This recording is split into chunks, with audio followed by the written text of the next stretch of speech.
This episode is sponsored by SKS Luxury Appliances. If you've spent time around Signature Kitchen Suite, one thing designers notice right away is the technology. The interface feels familiar and intuitive because it's the same engineering that comes from LG, the company that produces the systems used in many of the luxury vehicles people drive today. Clients recognize it instantly and know how to navigate it, but SKS is also investing in designers through their Designer Rewards program and by sponsoring IDC.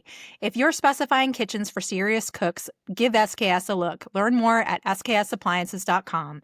SKS, built for people who truly love cooking. I'm Laurie, and this is To The Trade for Interior Design Community, and I have Nile with me. Hi, Nile. Hi.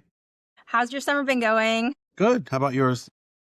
Busy. I just was at the beach for 4th of July at like the Hampton Beach area. Nice. Which, of course, they had a shooting the next day, but my friend has my cousin Emily, you know Emily. Emily has a beach house there, and so we did a picnic. But there were horseflies there, like crazy. I was Really? like, yes, I got Is bit like that new? 3 times. I used to go, I think I told you I used to go to Hampton Beach all the time and when I was younger.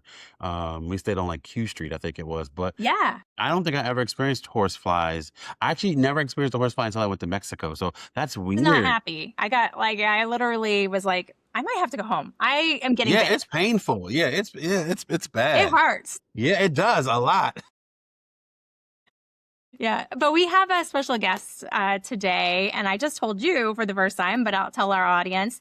Tara Kelley. Tara and I went to high school together. So how crazy is that worlds are colliding? But Tara opened up a bookkeeping business a few years ago. And as we know, bookkeeping is such a pain point in the interior design industry that I was like, I think I can introduce some people who actually need your services. And Tara has now been working with some designers and doing such a great job. So I just wanted the audience to get to know her, and I know it, and just talk about the general problems that we see all the time in the bookkeeping and accounting world for interior designer. But Tara, just introduce yourself. Tell us a little bit about you. Yeah. Hi, Laurie. Thank you so much for having me on the podcast. So I essentially have been a bookkeeper my whole adult life. I fell into it as a summer job in college and I'm good at it. So I kept up with it. Which honestly, I mean, I could totally see it even from high school. You were such a great student, always so great. So I absolutely see it. Yeah, no, it's honestly, it's about being consistent, right? So, and I'm the most consistent person I know. So it comes naturally to me. I wrapped up a decades-long career in finance for an IT company and decided that I wanted to hang my own shingle. So I started my own bookkeeping firm so I can mostly I want to help. I want to help small businesses, have that clarity around their finances and their financials so that they can make good business decisions. Oh, Small business owners didn't go into business to run QuickBooks. They went into, and in this case, like interior designers, because they wanted to, create and design and make things beautiful. And I take the stress of the bookkeeping off their plate so that they could focus on what they started their business to do. That is music to my ears because I know that that's so accurate. I mean, Nile, how long do you think it took you to really get a firm, like from the moment you started your business further on, to feel like you had a firm handle on your finances? Me? Yeah. I'm still trying to get a firm handle. I think, and I can't speak for all designers. I think because it's not our forte, right?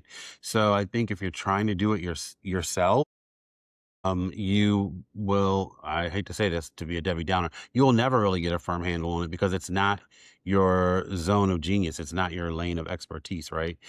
But I think one of the things that we were talking about offline beforehand, I think, for me, and I know several other designers who have had such a bad experience in the past with multiple bookkeepers or multiple accounts, you get nervous. And so you sort of, I'm like, well, I'm going to try to figure this out myself. But it's a double-edged sword because it's like, I don't know, am I doing this right? Am I not doing this right? So yeah, to answer your question, I don't think you ever get a firm handle on it if you're doing it yourself. I don't.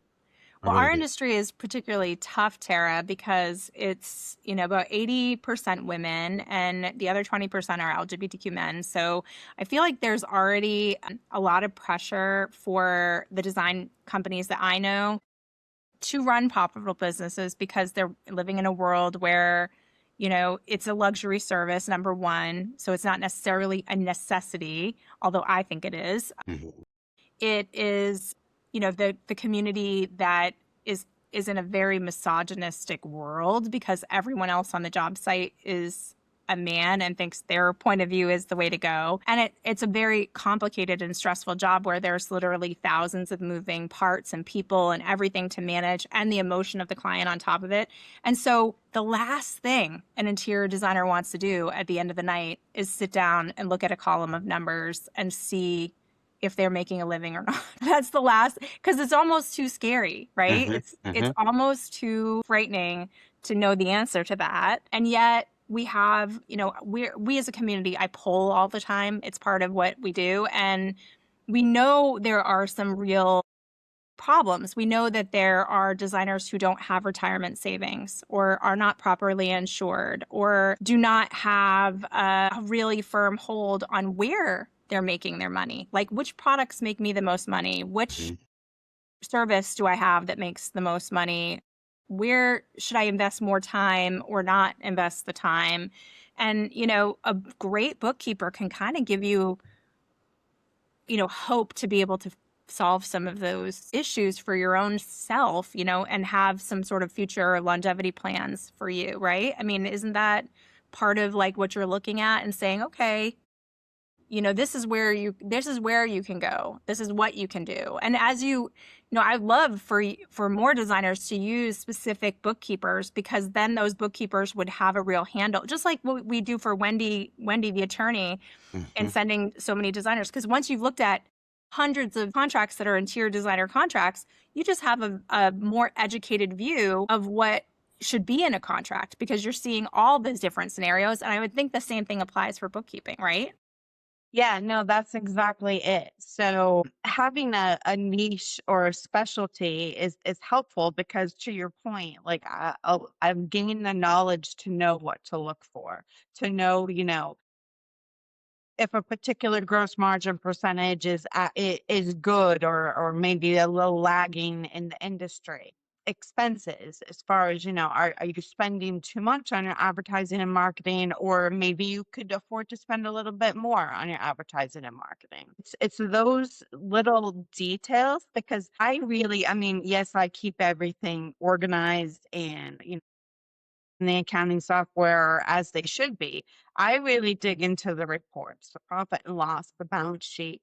I want to make sure things are not only organized and accurate, but to also understand and help my client understand those numbers. Because the more they understand, the better they feel about things, the easier they can make decisions. Should I hire another designer to join my team? Can I afford that? It's those little bits and pieces that I really pay attention to again help people make good decisions. I mean, I just love that. I can't even tell you how much I love to hear that because it solves such a major issue. I mean, we get those questions every day, and anyone who is answering it really doesn't have a full look on what that designer is really doing. I got a question of the day today. It's a little bit off topic, but it's similar. And it's a person asking if they should hire a PR agency. And I looked at their Instagram, just briefly looking at it and I was like, oh my gosh, their Instagram needs work. Like, don't hire a PR agency before you've done the basics with your website and your Instagram so that it looks like it's attracting the right client, because if you've paid a lot of money to get people to you and then they look at you and they're confused, it's pointless to spend that money. And I think, Mhm. having someone who's able to give you a more financial look at what you're doing before you do it is crucial. Like, even like knowing what parts you can. Nile, what do you think? Do you know, or do you think you've talked to designers so much?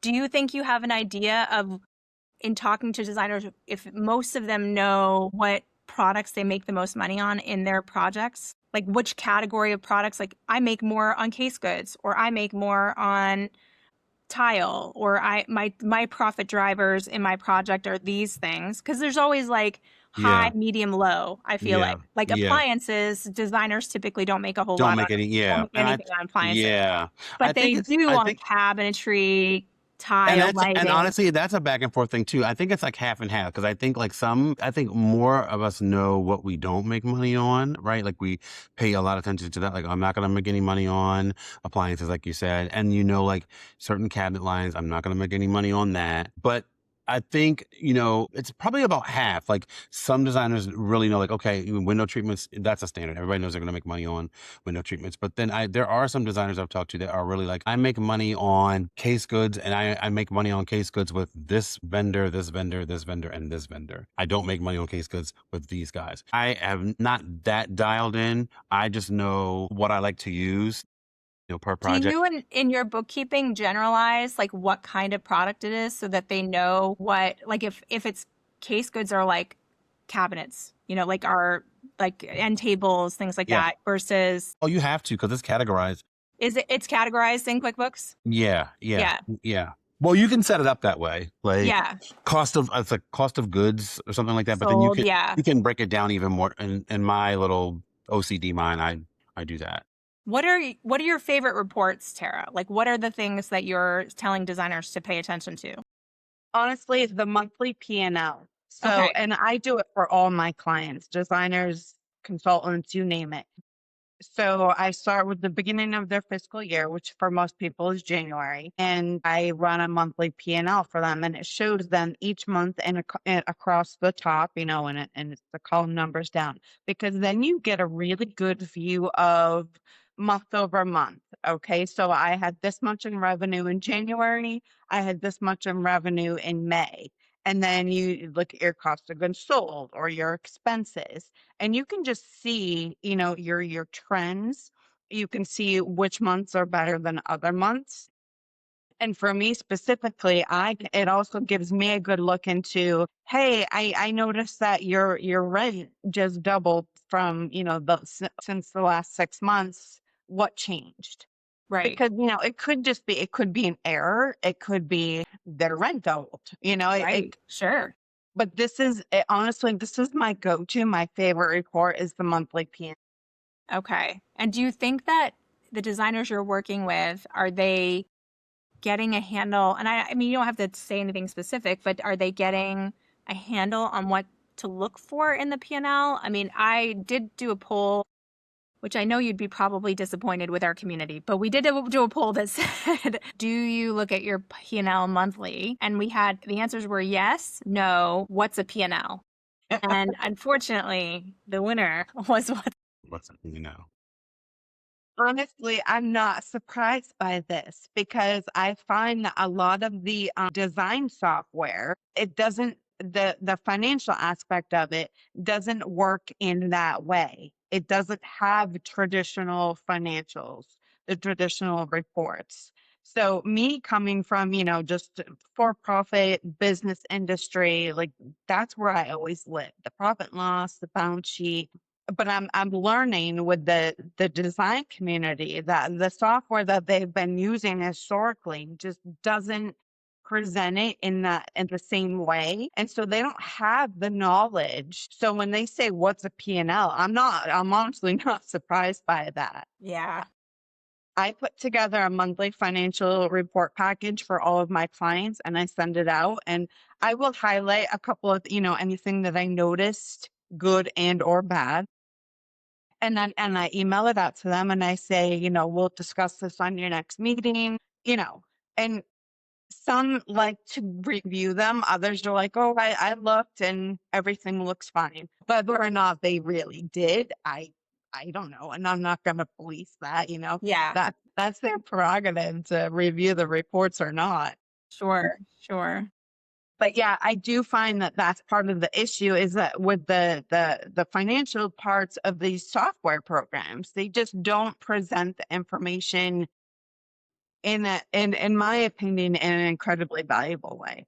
Right. Right. And I think that that's what has made designers struggle for so long. And, there are real issues around that. There, like you mentioned earlier, whether or not you should take on an expense of hiring someone, whether or not you should take on an expense of doing more marketing, or there's real clarity in business decisions if you know what your numbers really are, and also like how you navigate clients. Like if you're not making enough money on appliances and you're doing a whole lot of work on appliances, like your clients are calling you on appliances, you're figuring out to 1/16 of an inch how the cabinetry should work, and you're spending a tremendous amount of time on appliances, which I know designers do all the time. Maybe you need to figure out, like, how can I make money on that? Because I shouldn't be spending all of this time on something I'm not making any profit on. And I have to figure out how to present that to my clients so that I'm not losing doing the thing that they're asking me to do, because that's not fair to me as a business owner. And sometimes I feel like if we knew that, if we had this like bright light shining on our finances, we'd be able to logically go back to the clients and with, you know, you know, 10 toes deep down, like say, I need to make money on this. I'm sorry. Like I can't spend 30 hours working on how your flow of your appliances are going to work so that you're having the best workspace and then still make no money on appliances. So I don't, I will send you to the best possible appliances. I've gone to their factories. I know the places to go, but I charge you a 20% on all the appliances that you can outside of it. I do have designers who do 35% on appliances. I know that sounds crazy to all of you listening because none of you have made money on appliances, but I have designers who do that as a separate thing. Like you can go get whatever you want to get. After you buy it, I will be charging you 30% because I had to do all this other work. And it's a hard thing to sell. I'm not saying it's not. It really is hard to sell to the client because they're like, why am I paying you more? I'm going and buying this directly. But it's all these, you have to say, like, it's all these things I do. Like Hmm. I spend 30 hours Yeah. researching the right appliances and the workflow in which she used them so that you're not coming into your space and not using that properly. And part of that's in the design fee, but part of that has to be made up in product because I didn't charge you for every moment of my thought of how I could make that work for you, and how we were best using the space. I mean, that takes a tremendous amount of time, and so my business has to survive with product and time and design time, and that's how I make a living. So, but it's like getting clarity on the numbers gives you the empowerment to do that, I think. Don't you think? Yeah, it gives people a well-educated place to start. Right. And yeah, they can. It just it all having a clean set of books just makes all of the financial decisions that much easier. It Yes, takes so much stress away. it does. It does. So the designers you're working with now, do you find that in the process you're educating them along the way about how to look at the numbers? Is that part of what you're doing? Yes. So with all my clients, I have a recurring scheduled meeting set up with them, whether it's weekly, biweekly, monthly, quarterly. And I do. I sit and we chat about things. I ask them how business is going, how their projects are doing. I ask, do you want to review the recent set of financial reports, which typically they do. But and they will. Once I start the discussion, then all of a sudden they realize they have questions. Sure. And it is. And it's all just about educating along the way, which is, and honestly, it's one of the things that I really appreciate doing because the more knowledge people have, the more power they have. Oh, Knowledge is power. So if absolutely. you understand what report you're looking at, I've done my job. Yeah, yeah, yeah.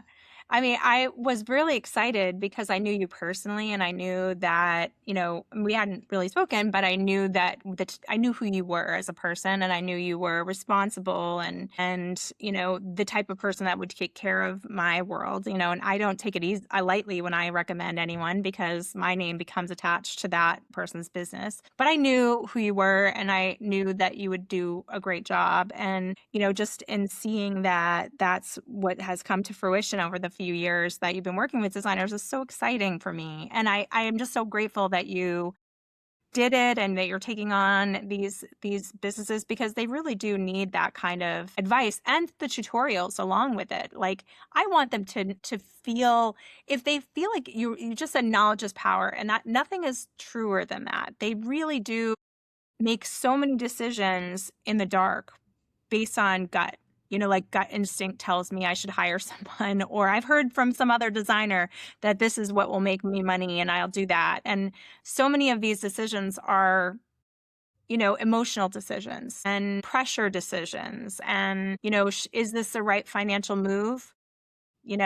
I'll give you an example that I think is interesting, is that I get a lot of designers who do show houses. And show house is like a house that if you don't know, it's a house that someone loans a group of designers, and they get sponsored deals from different brands sometimes, but designers do spend a lot of money on show houses their own self. They bring every favor from every contractor and tile guy and painter to, like, they cash in every favor to get their room to be beautiful. And then editors are invited in the opening, and it's like major, magazines. And now there used to be very few show houses, but now there are a lot more show houses. And then there are things that they can invest in on top of that. Like maybe there's some special advertising that the show house is doing that they can participate in and spend more money on. And one of the things that always is curious to me is how much of that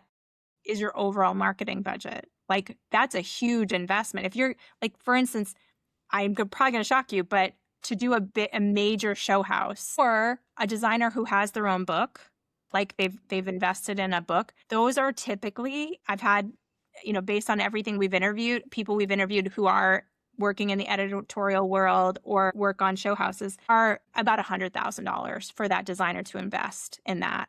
And so sometimes it pays off in big ways. Like, they get big clients from it. I mean, it's not always like it was a wash and they didn't get, sometimes it does put them in a different stratosphere and gives them different types of clients coming through the door, which is what the designers are trying to do. They know that that's what they want to do. But, and sometimes it's an emotional goal too. It's like it's considered a milestone because they've seen other designers do it. And so there's an emotional component to that decision.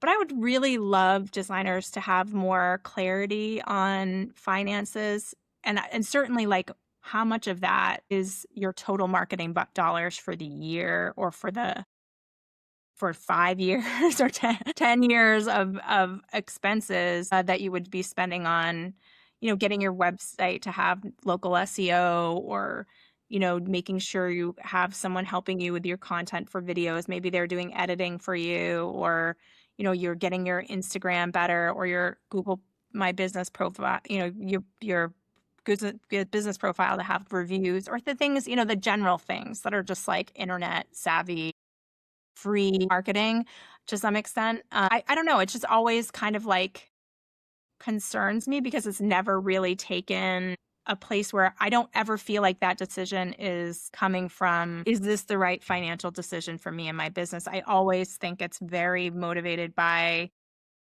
other emotional factors that are in there too. Have you come across that yet? Are you I haven't. aware of it? No, I've not had any designers yet that have done any like show houses or items Yeah. like that you speak of. I do have one that she purchases, and it's a lot of small things, but they add up for staging inventory. Yeah. And So that far, styling it kept also for photography at the end of the project, and, yes. things like that. I've been on photo shoots for designers, and their SUV is loaded to the max with stuff to make it look like a home, in the right stylish way when they do photography. Sure. So sure. Yeah, precisely. And to your point, if they're not paying attention to how much they're spending, so it's a small thing here, it's a couple small things there. Those all add up. And if you're not paying, good attention to that, or nobody's paying attention to that, then it can get out of control. And the next thing you know, you have a negative month. Yeah. Yeah. So those are things that I do pay attention to. Like, Yeah. hey, I noticed, and this is throughout the month. This is, before I even do the month end close. Like if, because I'm posting transactions every week and they're, uploading their receipts. So I'm seeing what they're buying. And if, a week, second week of the month, and it looks like, hey, I notice you're spending a lot here, are you sure that this is what you want to do Yeah. essentially? Now, if you're looking at their P&L, I'm just going to break it down. Like, how do you separate it out with, revenue, cost of goods sold, all of those factors, and then like how much they're spending on marketing, how much they're spending on, you know, aspects of their business. You're filing that all in folders. Are you seeing any averages about, like what profits a designer could expect, or is it just No, all I very mean different? every client is different. Every client has their own market, if you will. Some are doing office spaces, some are doing homes. It's all a little bit different. So I have Right. not actually seen any real trends in the P&L, but I will say, the profit and loss can be as granular as anybody wants it. Like to Nile's point, you can have however many categories of revenue that you want. So you have your design services, then you can have, Product. cabinets, Yeah. products, Yeah. I window really treatment. like the 4 buckets, which are design services, project management. I like procurement and installation, and then product too. So like really 5 buckets, and then the product is separated by the type of product. So where it's, bedding, soft goods, whether it's furniture, whether it's, in furniture, it's like soft, upholstered furniture versus, hard furniture. And then all of those little granular things, because I just think designers need they're very visual learners. They really, I mean, every designer I've ever met has been a visual learner. And to be able to say, even a pie chart that says your most amount of profit is coming from these categories, then I think that would give them a lot of clarity on what they should be, talking, how they can also increase the categories that aren't so great. How do I increase my profit? How do I find better vendors? How do I make, those like granular decisions we just talked about, but also like overall, what am I selling? What do I need to increase selling? Oh, I let that go on the last project because I didn't really push the upholstery. I let them buy it at Restoration Hardware or whatever, but that's my biggest profit margin. So I lost a huge part on that job and I didn't know that that was my huge profit margin product. So things like that give them clarity so that they know what to fight for and what to let go. Sometimes that's the battle with the clients. Is like sometimes like I don't know what to fight for and how to, if they're taking away every bit of my profit, but also spending the most time on them, overall my margins might be bad. Overall my gross profit might be bad. So I think that's where we fall apart, is like not knowing, no visual idea of where the profits are. And then before we know it, we're having tough months. So I love that's part of it. And I will say, like, make it as visual as possible for the designers to really understand it, because they need to. They need to be able to and that gives them the ability to really sell better to their clients too, so that the clients understand, I'm a business. I'm in this to make money, and just like you're in your business to make money, and I can't give this away. And I mean, you're doing bookkeeping. You can't give away part of the analyzing these accounts, because it takes you time. Yeah. So I love that you're doing that. That's so great. And I'd love to see, I think as a design firm, we should be looking at businesses that are supportive of our business and really supporting those businesses that, like, that's why I recommend Wendy Estella for contracts so often, because she does so many of them. Her contracts are going to be better because of that. And the same thing works for bookkeeping, because the more we give work to specific people in specific categories, the more educated they become about our industry. And then we get better from it. We actually, if they see averages we don't have eyeballs on, other people's businesses and how things should be run efficiently, and they see, oh, this has become a profit center for some of my clients and it's really working, that can be beneficial to all of us. So Yeah, I wholeheartedly agree. I mean, just like life, right? It's all in a circle. yeah. And if we all, support and help each other, then we all get better. Yeah. And I think we need this so badly. It's getting, whenever I ask a financial question of the community, almost always it's first of all shared a million times, and really people are desperate for it. They really need, a handle on the finances, because it's so complicated and they just don't know how to do it. It's just so frustrating. Niall, what are your pain points when do you look at your P&L monthly? It's all a pain point for me, to be It's honest with all a you. pain point. Yeah, Like, it's even all talking about this is stressful, all of it. Yeah, now? it all gives you, like, what is it? I always say it wrong, angina, agita, whatever. It all gives you, like, because I feel like, it's not, like you said before, it's nothing that we've learned. Like, we don't learn it in school. It's not our zone of genius.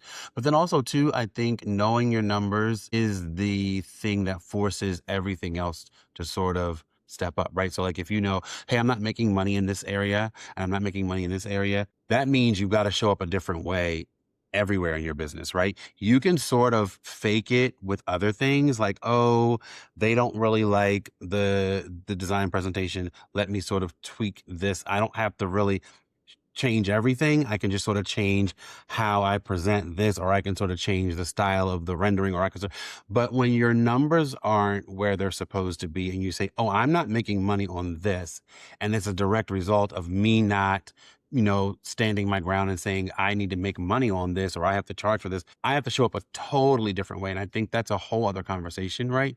But I think for a lot of us, that is where the fear comes from, because it's like, my numbers aren't right, and now in order to get my numbers right, I got to show up as a different person. You've got to be a different person, and you've got to be that. One of my coaches used to say, you got to show up as that shrewd business person that can really, kick ass and take names, for lack of a Yeah. better term, Yeah. yeah. But I think at the end of the day, showing up as that person makes you more like, I think people are attracted to that. I think Oh, it's totally beneficial. yeah, It's like the gym, right? It's like, you hate going, you dread going, but yeah, after you're done, you feel amazing, right? So that's the thing. It's just getting there, right? And yeah, doing the hard work at the gym. That's what it is. And you know that if you're gonna go, you've got to show up and you've got to put out the effort to get through the exercise. And I think that's what it is. Like, if I'm gonna look at my numbers, then I'm gonna have to put out the effort to do the work. But once I've done the work and it's all done, on the other side of it, it feels amazing, right? It's yeah, amazing for everybody. But it's just yeah. that it's sort of that thing when you think about, like, oh, I don't want to take it on. You know what I mean? How has it been on that front, Tara, getting good numbers from, like, getting the good records from the designers? Has that been a challenge? Shaking her head Because like, I'm like, I I've got don't it in. get good numbers. Honestly, all of my recurring monthly clients, they came to me with a mess.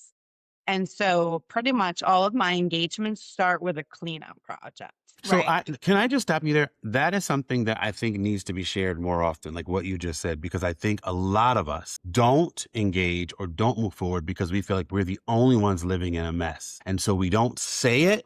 We don't share it. I've been in rooms where, like, somebody will say it and then everybody will be like, oh my God, me too. And all of a sudden, everybody feels so much better because you think you're the only person holding on to that secret. And so when we hear somebody like you has it together and knows how to help us get it together, say, well, no, 90% of who came to me came with a mess. It's like, oh, okay, so then I can come to you with my mess and you can help me too. Because I think that's what holds a lot of people back, the fear of exposing their mess and that they're the only one with the mess. It's almost like the hoarder who doesn't want anyone to Yes. come over.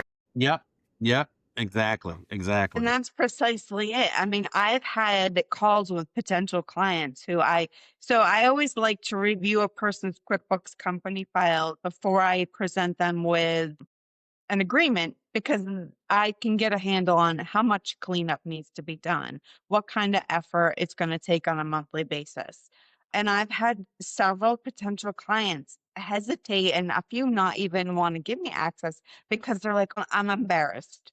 I don't want you to see how messy it is." But Yeah. that's okay because to me, Or they that's just like don't have it at all. That's the thing. They haven't right. I mean, I know there are designers right now that are feeling even worse because they don't even have they aren't doing it at all. They're kind of Yes. just flying by the seat of their pants with monthly expenses and doing the best they can. And rightly, like I said, just told you in the beginning, 80% women. So they're juggling sometimes being a new mom or going through something at home where their parents are ill or like shit happens, like life happens for designers. I feel like we forget that they're human beings who are struggling with a million things, their business and top of their personal life. And so there are people who have not done it correctly, just jumped in and gotten, business, and they don't have an LLC yet and they don't have a license, and maybe they're scared of that commitment or whatever that might look like. Hmm. And if fear is I feel like fear is a paralyzer. It just Hmm. always makes people go, I can't let anybody see this. I can't let anybody know this. It's why, you have these hoarders who like literally, I mean, it's a mental illness and part of it because they just are so afraid of it. And they don't want to they maybe don't want light on it. Maybe they don't want to know because they're afraid of what that might tell them, you know? Well, Yeah. and I think naturally as humans, we don't want to be judged by somebody else, and it's opening up your books and it's a mess could bring potential judgment. That Yeah. Hmm. is that causes a lot of fear and a lot of anxiety. Me personally, I don't judge, right? Like No. I'm gonna look in there and I'm gonna see what needs to be fixed, what needs to be cleaned up, Yeah. what needs to be caught up, and then just do it and get everything straight and flowing smoothly. And Yeah. I have seen I knew such you could be relief. that way. I recommended you and you're trustworthy. I mean, we never have spoken about any of the clients you have, So I don't know who of the design community is working with you. You're trustworthy. You keep counsel. You are steady as a rock. Like those are the things and you understand, you care, and you're understanding and trying to get them to give you information, but you're gentle about it. It's like when you have neglected your teeth for a really long time and you go to the dentist, you want somebody who's not going to be like, Yeah. Yeah. Yeah. Yeah. Yeah. Yeah. yeah. So I love that. I think that's so comforting that you're out there trying to help our community and in ways that will not scare them, will not, make them feel inadequate, or, they can come to you with as much as like, I don't even have books yet. I No, and I've had clients come to me with spreadsheets, Yep. and Yeah. I get Here's them my bank all account. set up. I don't know, that kind of thing. So, I mean, I love that it allows people of all, walks to start. And I really think honestly, I think about the designers who asked me today about hiring a PR agency. The very first person you want to hire is someone who's going to help you with financial stuff. Is as Yep. much as unsexy as that might be, Yep. that's the first person. I'd like you to spend a little bit more time on your marketing, your physical time Yep. before you hire someone to bring in the clients. I know that that seems attractive, but you really should get your house in order Yep. before you invite company, you know? Yep. And so like that's what I want you to do is go and interview great bookkeepers like Tara and find out like what it is to get everything set up so that you're doing things the way you need to be doing so you have a profitable business and hopefully retirement at the end of this career. You're making smart decisions with your finances so that you don't end up with nothing at the end. Like those are the things as a community leader I want to see so that I can set my community up for success, so they have what they need to be, making decisions the smartest way that they can. So I love that you're doing that.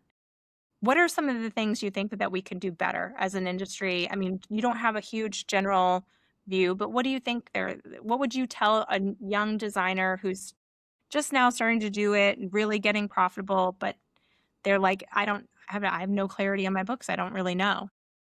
First thing I would recommend is number one, keep your business and personal finances separate.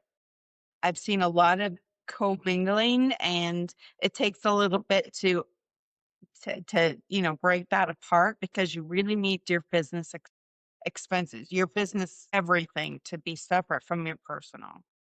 Other thing I would recommend to anybody, whether they're just starting out or they're a seasoned designer or whomever they are, reconcile your statements. Okay. I have seen so many sets of books where I said, "Oh, are your accounts reconciled? Your bank accounts, your credit card accounts?" And they say, "Oh, yes, yes, everything is." And then I look in and nothing has been reconciled inside the software.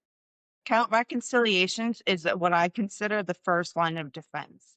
If you're doing them every month, you're catching your mistakes, your errors in month, and you can correct them versus not doing them and they carry through month after month. And the next thing you know, you have 18 months of bad financials, or just bad, numbers, because you have duplicate income or duplicate expenses, and that can actually cause a big, tax liability. You may be paying too much in taxes. You may have not paid enough in taxes. Sure. So those are my two, like, first bits of advice to anybody is keep your business and personal separate, and to make sure you are reconciling your accounts on a monthly basis. Well, I wonder if they are, having better view of their finances. Do you think that when I think about like your personal and your business expenses, I feel like it's a bigger problem than what I think you might think it's an easy thing, but I think designers don't know how to do that either. Like, what is I might, you know, go out to dinner with my client and take them out to dinner.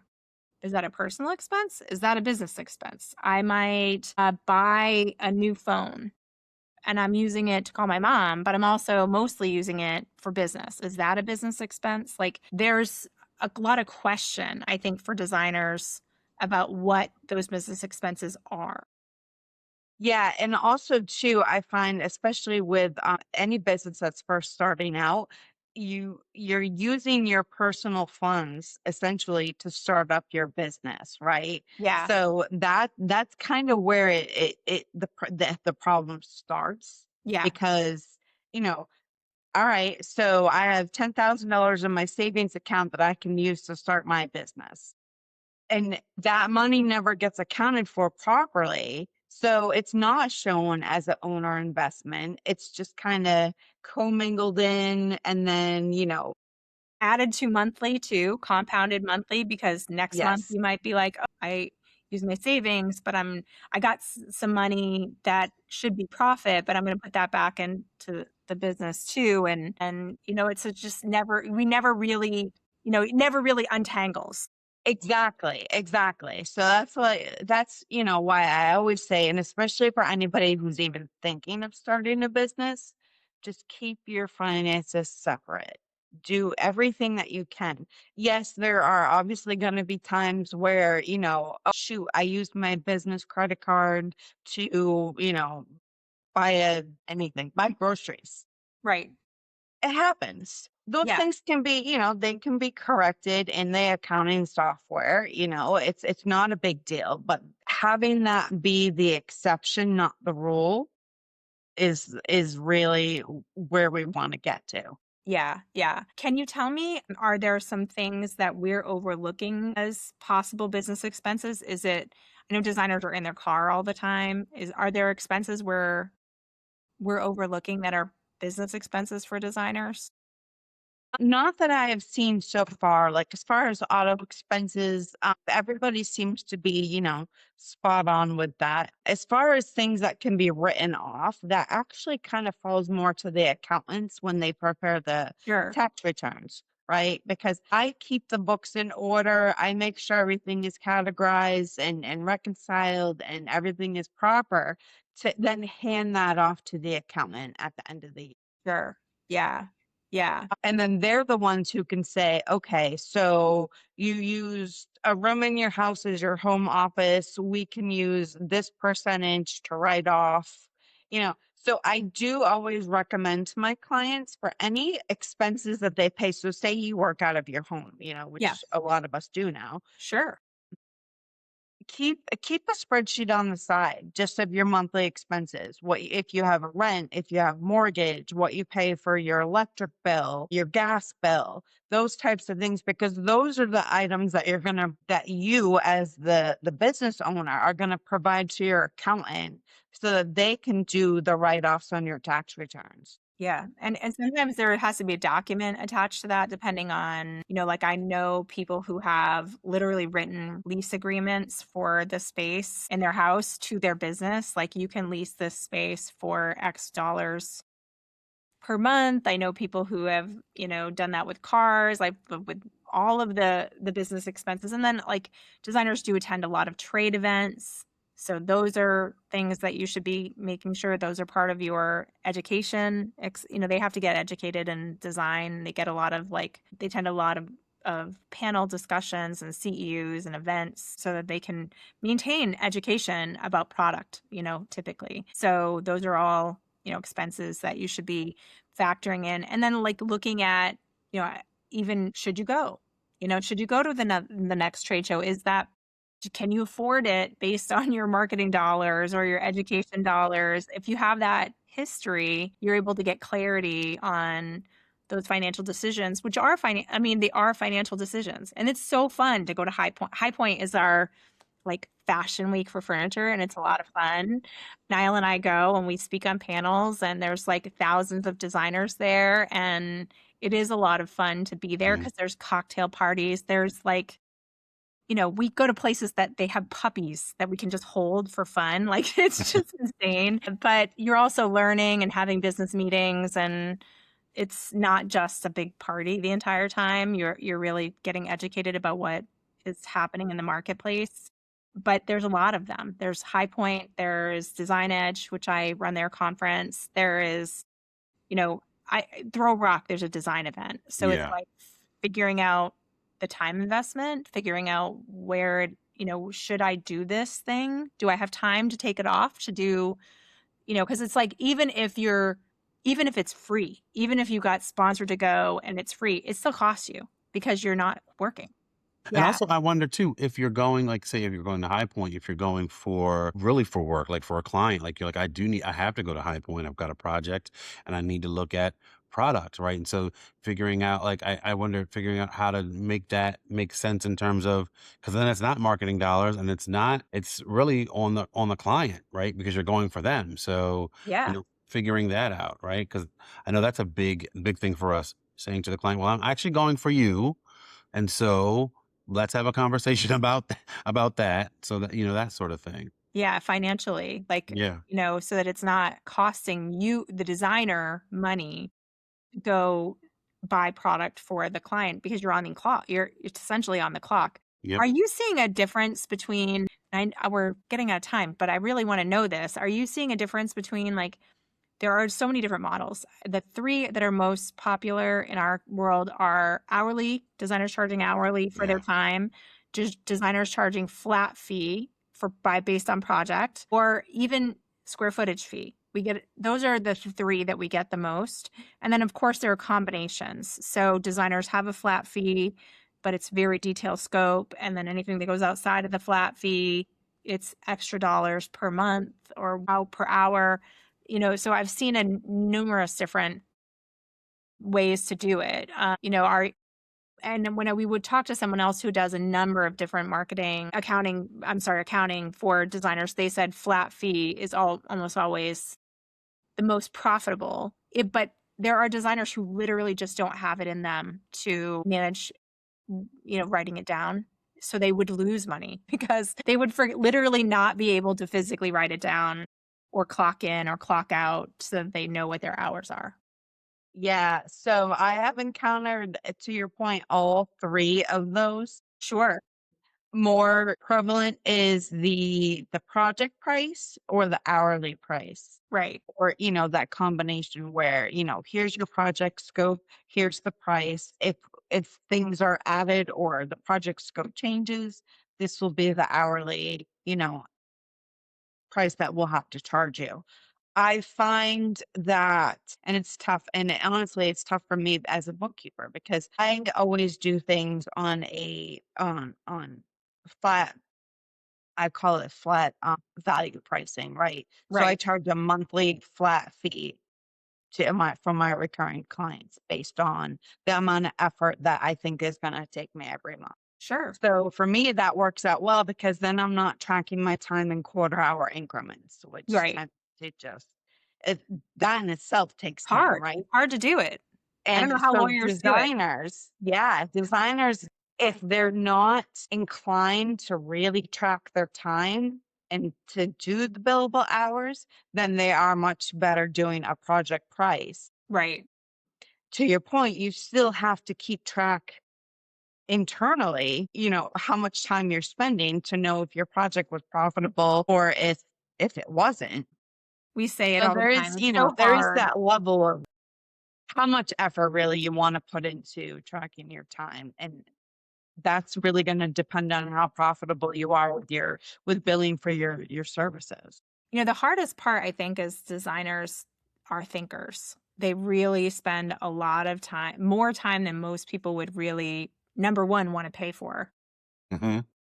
And Yeah. number two, most people would really even know. I Yeah. mean, they're thinking about that space plan like in the shower while they're driving their kids to school. They're like, "Oh, I can't. That's not going to work because that being there is going to cause traffic jam every day when they're trying to get coffee. Okay, I got to rework that kitchen. That's not going to work." And they constantly are doing that. We're working in their head 1,000 times before they actually like present the person. And it's they can't even help themselves. Like I could say to them, I only want you dedicating this many hours to, that process, that ideation process, but they can't not do that. That's part of like in their DNA. It's not going to change. And it's a lot more hours than anybody ever bills for because they have to literally it takes them that long to work through that to get that light bulb moment of okay, this is the right thing. And even then, I mean, there are external factors that change after the fact that they can't really control. So it's really hard. Like somebody might move, like a contractor might move something. I had a designer who told me like she built everything. There were hardwood floors and she built everything so that she could have these mats that were under certain cabinets that if the pipe burst or if the refrigerator thing went, that it wouldn't ruin the floors. And then the plumber put the pipes into a different cabinet, and she's like, and then the cabinets went in, and she wasn't there for that part of it. And so she's like, having to have arguments with the contractor and the plumber to come back, fix that because the mats she bought were like over $1,000 and were meant to save these hardwood floors that were also thousands of dollars if anything went wrong. And, it's like all that thought process that she put into to make sure that all of these things were preventable could be tossed out the window in 2 seconds by somebody else's decision, and that kind of thing is like that's an everyday occurrence to a design firm, and it puts them in this weird adversarial role. And so, I love the idea of clarity of finances because that would maybe make the decisions easier for them to fight the battles and give them something in writing that feels black and white to be able to have those conversations and be like, look, I've spent XYZ hours and build my client for that thought process where I wanted that plumbing to come into this thing and now it's not. How am I going to reconcile that? That's a good argument for me to talk to the plumber and the contractor about, or the cabinet installer when I want that change done. I'm like, the drawing said that, not more than just the drawing said this, but also the financial contribution that all went into that decision so that I can, have black and white numbers to fight with, those kinds of things. Yeah, I love it. I love it, Tara. Well, thank you so much. This has been so fantastic. So much clarity for our community. And we're going to make sure everyone follows you, goes to your website, and hopefully you'll get more designers coming to you because that Yes, benefits all of us. absolutely. Yeah, Thank you. Thank you so much. And I deeply appreciate your support. absolutely. Yeah, it Yeah. means a lot. We just Thank you. want people we can trust, that at the Yeah. end of the day, that's all I Absolutely. want for my people is someone that is trustworthy and that will help them and not make them feel embarrassed Yep. because they don't have a handle on it. Because just listening, if you're listening to this now, everyone doesn't have it together. Everyone is No, just doing the best they can. Yes, we're all a mess. We're all a mess. Welcome to the mess. Yes. Thank you so much, Tara. And I'll make sure everyone gets all of your information so they can get right in touch with you. thank you, Laurie. Nice to meet you, Nile. Nice to meet you. This episode is brought to you by Curry & Company. Designers, you know the moment. You walk into the room and the lighting stops you in your tracks. Chances are it might be Curry. Curry & Company has built its reputation on pieces that feel sculptural, collected, and timeless, from hand-finished chandeliers to statement lamps, furniture, and accessories. Their collection is top-notch. If you haven't explored their newest introductions, take a look. Visit curryandcompany.com,